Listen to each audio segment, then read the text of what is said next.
Sur le porno organe, ou alors c'est toi qui rentres et puis en fonction je rebondis. Oui, bah, voilà. Très bien. Tu peux rentrer puis moi je vais rebondir sur ce que tu nommes. Oui. Donc nous abordons maintenant cette deuxième petite partie. Comme tu l'as très bien noté, que les gens voient quand même de manière évidente, je réutilise beaucoup d'images pornographiques. Et c'est ce que diffuse le plus notre société, puisqu'environ 50% des gens consultent des images pornographiques sur Internet. Donc c'est un peu l'inconscient, notre inconscient collectif, c'est un business bien sûr par ailleurs.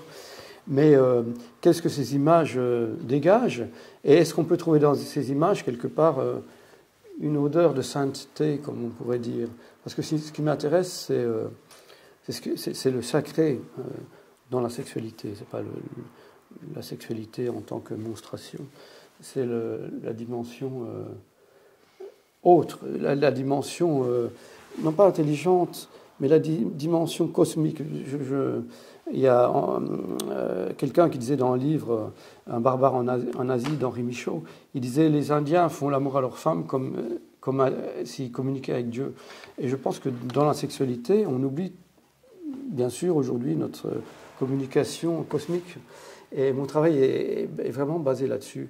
Donc je parle du porno, j'utilise beaucoup d'organes génitaux, des orgasmes aussi, pour parler de cet ailleurs. D'ailleurs, dans les bondage aussi, le corps est lié, mais il peut entrer dans une autre dimension.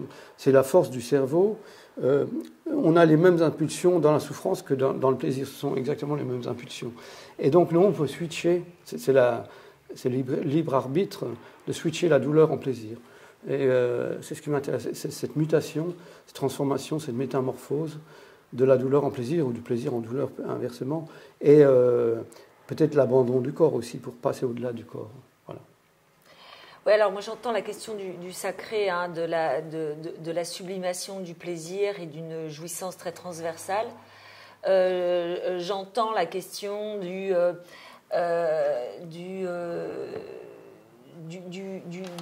plaisir-douleur. Alors là, pour le coup, la sexologue va dire toujours si c'est cadré, désiré et joué. Parce que le sexe doit toujours être joué. Mais en attendant, j'entends bien, effectivement, mais l'art est un jeu. Exactement. L'art est un jeu, oui, bien sûr. Et en fin de compte, on est toujours un peu dans des jeux limites, d'invitation. Et c'est vrai qu'après la transcendance, la transcendance dans la jouissance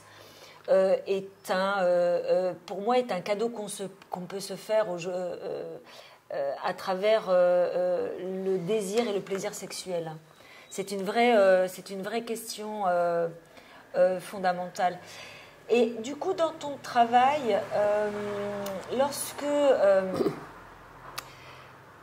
parce que moi, ce qui m'a interpellée aussi, tu vois, quand tu parles du porno, de la pornographie, et c'est pour ça qu'il y a un côté paradoxal, tout à fait, me semble-t-il, oui, parce que dans la pornographie, c'est ce qui est visible, c'est ce qui fait le porno, hein, sinon c'est de l'érotisme. L'érotisme, c'est la suggestion. Et la pornographie, c'est ce qu'on voit. Hein. On voit les organes. Et c'est là où c'est intéressant, les différentes lectures, c'est qu'en fin de compte, tu nous proposes le non-vu dans du vu, c'est-à-dire un paradoxe entre si je vais chercher ton image, je vais voir qu'il y a de la pornographie, mais pour autant, si je ne vais pas la chercher, je ne la vois pas.